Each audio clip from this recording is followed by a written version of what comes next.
Hello mga lods, good morning at welcome back sa ating channel. Magandang umaga, magandang buhay sa inyong lahat, no? So ito meron tayong i-repair dito na isang EBR na naman ulit, SBC 5000 and good source ang brand. So ang problem nito ay gumagana naman, kaso nga lang ay ayan, testing natin. Pakita ko sa inyo. So ito. So, may maraming nagchat-chat sa atin. Order ng battery. So, ito. Testing natin. Busy tayo. Oops. Laglag. So, ito yung problem ng ating client. At naninira ng appliances. Ba't DC? So, ito. Aray ko. Laglag.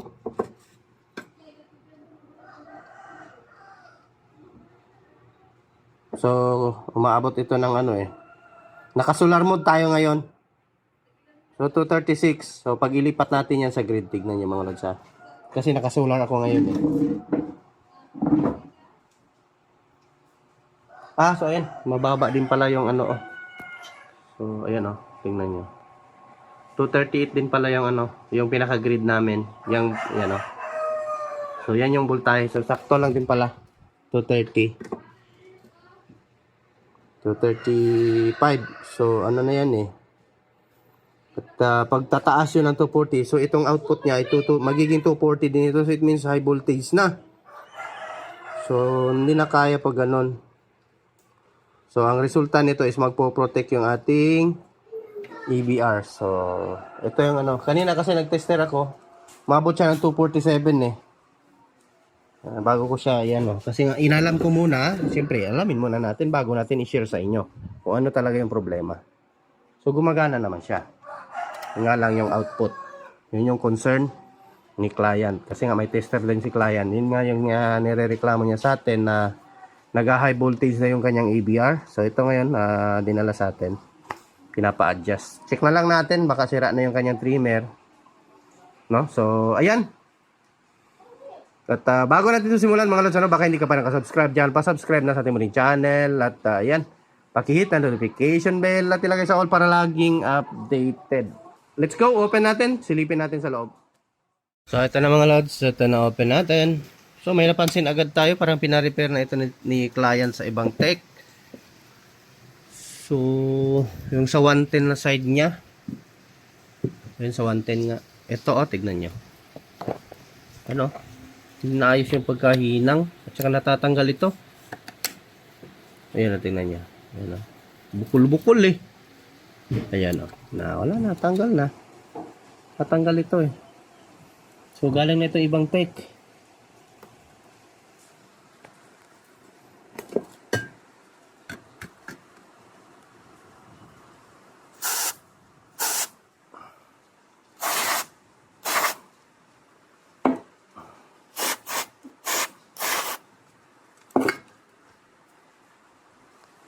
So, ayusin lang natin ito paghinang nito.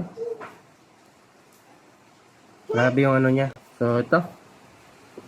Hinangin ko muna ito saglit. I-pause ko lang yung video natin. Tapos a-adjust tayo. Ito mga lods na hinang na natin. Wait lang. Adjust tayo ng voltahe nito.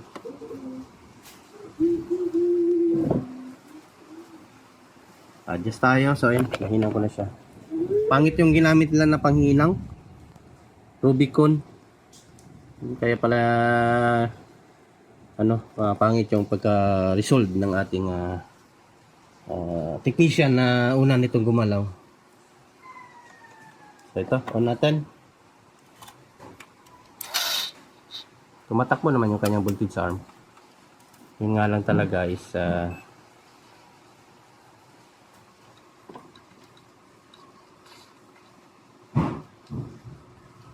wala pa eh. Ano ba itong ko? Ang tester ko.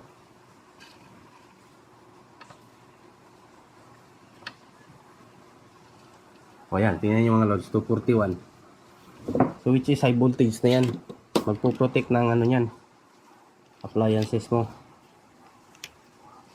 Adjust natin. Dito lang yung trimmer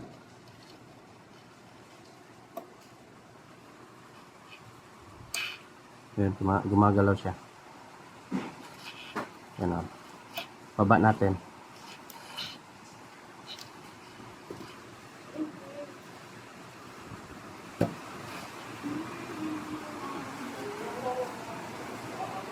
May problem ata yung ano nito relay. Ayun, may problem pala yung relay. Nakatingnan niyo mga lods, bumagsak. Bumagsak eh.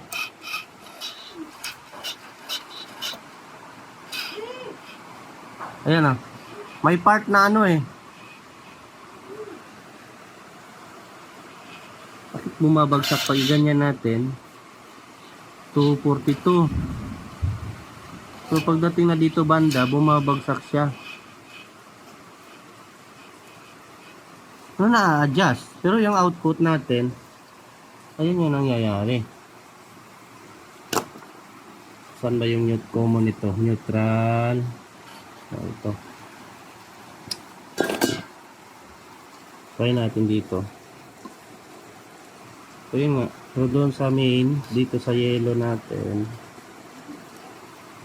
Ganun din. Ayun, 52 easy na lang yun. Babasa. So, patayin ko muna. Check natin kung bakit naging ganito ito.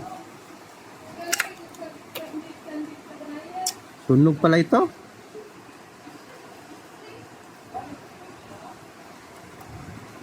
Kaya pala hindi man lang inayos yung paglinis. So, linisan natin muna to. Ayan lusaw yung makikita nyo.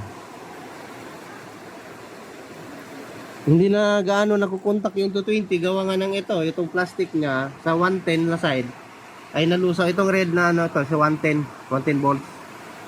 So gawa nga ng sumasayad yung itong isang paa ng ating sa plastic. Kaya yung 220 medyo naglo-lose contact. So ayan. Linisan ko muna. So ito na-repair na natin. So nilagyan ko ng stick glue dito yung sa likod niya. Para kasi yung plastic nga ay medyo lumuwang konti lang naman. Yan, nilagyan ko na lang ng parang support sa likod ng kanyang pinaka pins or contact. Yan, dikit na siya. Kabila, ganun din. So, pinagpalit ko pala itong dalawang to. Ito. Yung dito yan eh. Ito yung sunog eh. Ano, makikita nyo. Yan yung pinalitan natin. Ito na pins. Yung dito yan sa pangalawa. So, pinagpalit ko silang dalawa kasi itong pinalit natin is okay pa siya. Hindi naman siya nasunog. Pinag-swap ko lang. Kasi wala naman itong kwenta eh. Itong isang dito pa. Yan ito. Yung bakante, wala naman yung connection.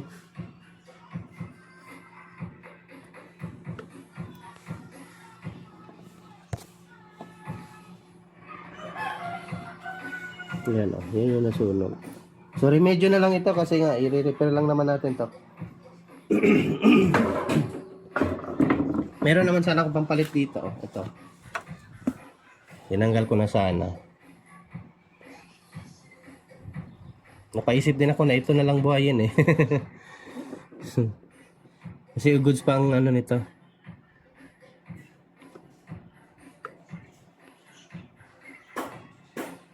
So try ko na lang siguro pagpalit mas maganda ata eh.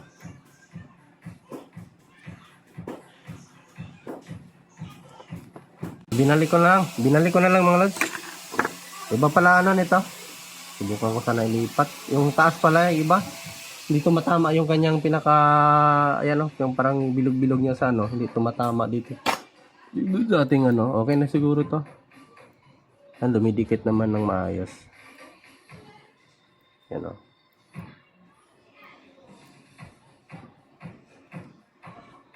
So ito, balik na natin. So ayan.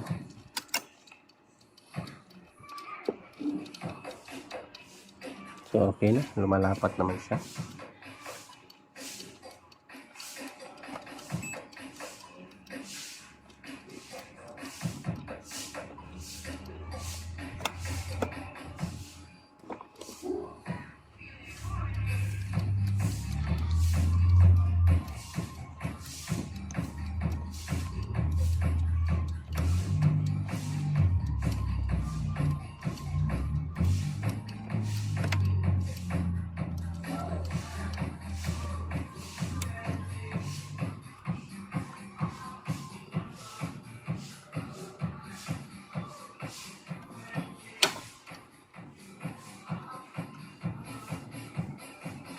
Ito nga talaga dahilan kung bakit nagwawala-wala yung kanyang voltahe. Ito talaga sa relay. So, yun o, ganun ha, gagalawin ko. Pag hindi, pag-alugin ko. So, nawawala. May problem. So, okay na sana yan. Kasi nga yung grid namin dito ay, ayan o. 10 to 41. Tingnan nyo ngayon. Taas, 239. 241. Ayan, okay na yan siya. Hindi na siya high voltage. So, ano lang natin ngayon is, ito kasi nga nagagalaw, mawawala. Ayan o.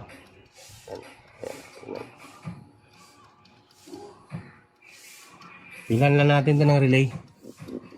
Kasi wala akong relay ngayon dito eh. Patay yung stocks. So bilang ko na lang to. Continue na tayo mamaya. So ito na, napalitan na natin ng panibagong relay. So ginamit pa rin natin yung ano niya. Yung pinaka casing kasi iba yung nabili ko na relay. Hindi ganito yung casing niya na may pang screw. So walang available na ganito sa amin area. So ito, ayan. Nilagyan ko ng pandikit kanina, sus na ano pala sa loob. Ito, na-dislocate pala yung paglagay ko. Natuyo na sana yung pandikit eh. So, lagyan lang ulit natin ng pandikit. So, balik na natin.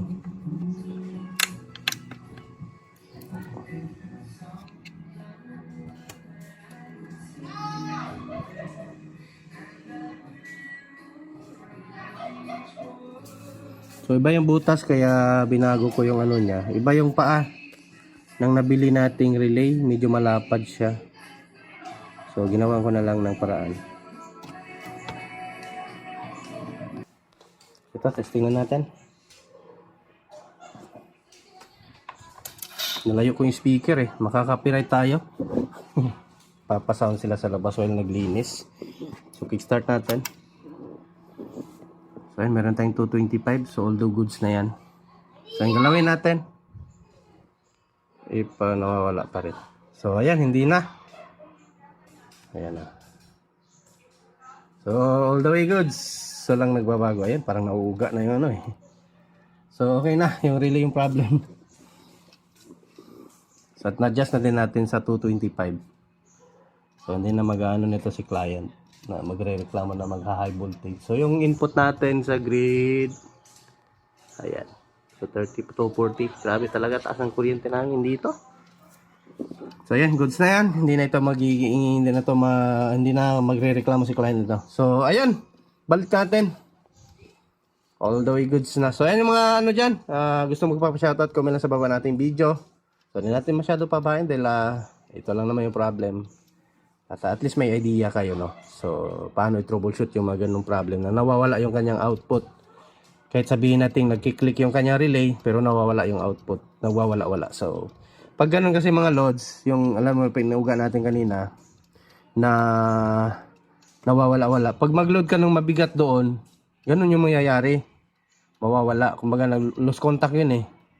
Konti lang talaga yung ano. Kaya, cause din yun ng, prone din yun siya sa, ano, sa sparks or sa arcing, no?